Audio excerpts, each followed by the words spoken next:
Кілька механізованих атак ворога та як тепер виглядає лінія боєзіткнення. Сьогодні 24 квітня і у нас огляд бойових подій на Східному фронті. Поїхали!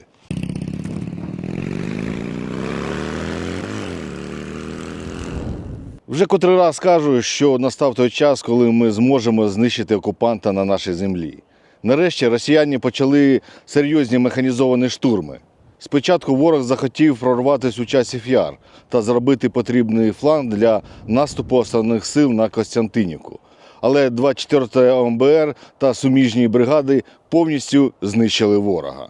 Росіяни проводять штурмові дії із застосуванням бронетехніки, мотоциклів та квадроциклів.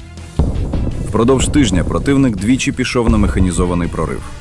Воїни 24-ї бригади та суміжних підрозділів відбили атаки окупантів.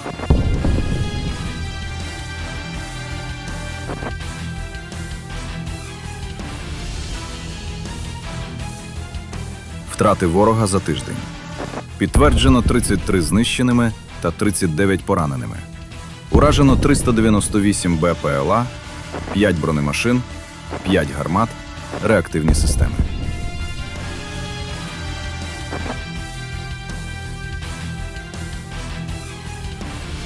А також 11 мотоциклів та квадроцикли, 10 автомобілів, 12 польових складів, 19 антен зв'язку, комплекси РЕП та фортифікації.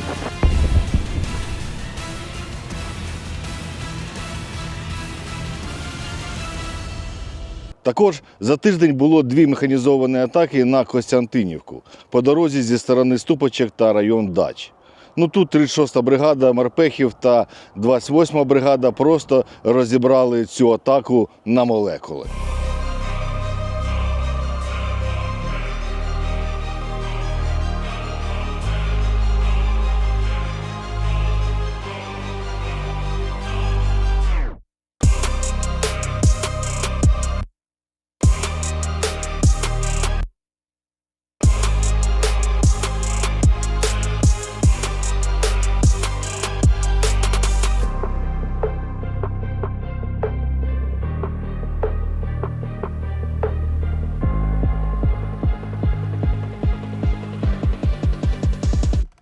В районах Іллінівки, Степанівки та Русін-Яр росіяни продовжують свої попарні виїзди на мотоциклах та поодинокі проходи углуб наших позицій.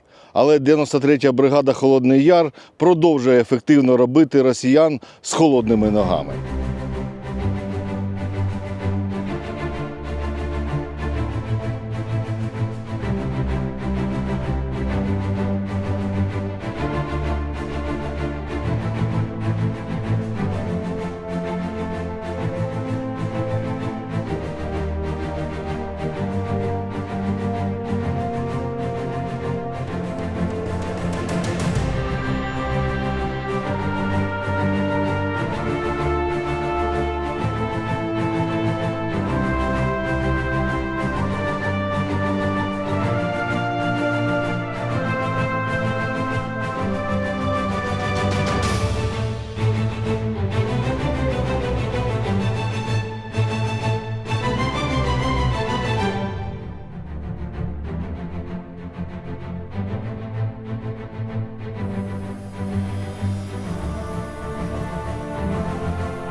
Як ви бачите, навала була не слаба, і ми гідно її знищили. І саме головне, лінія боєзіткнення на цьому тижні взагалі не змінилась. Це вже маленька, але перемога. І з таких складових ми виб'ємо росіян з нашої землі і буде мир. Чому росіяни не переможуть? Є ще одна складова по якості їх живої сили. Я часто буваю в гостях у 36-ї бригади морської піхоти. Саме вони тримають край Костянтинівки одного з відрізку і постійно беруть у полон російських солдат. які потім з ними вже у тилу живуть кілька тижнів, поки їх не заберуть для обміну. То наші солдати з ними спілкуються, розповідають історію про Голодомор, як СССР та Германія напала на Польщу та інші факти, про які замовчують в Росії.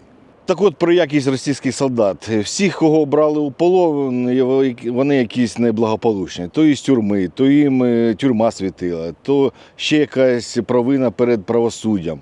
Звичайних роботяг, науковців та бізнесменів взагалі немає. Останній був молодий хлопець, він відслужив срочку в Росії, а його батько сидить в тюрмі, пожиттєво засуджений за вбивство. І йому кажуть, як раніше в радянських часах, кажуть, для того, щоб змити позор зі свого прізвища та сім'ї, йому потрібно підписати контракт і піти на війну. І пообіцяли плюшечки, що йому одноразово ще дадуть 2 мільйони рублів, виплатять. Результат. Підписав контракт на 2 роки, виплатили лише 200 тисяч рублів. І єдине повезло, що на першому виході наші взяли його у полон, і він залишився живий.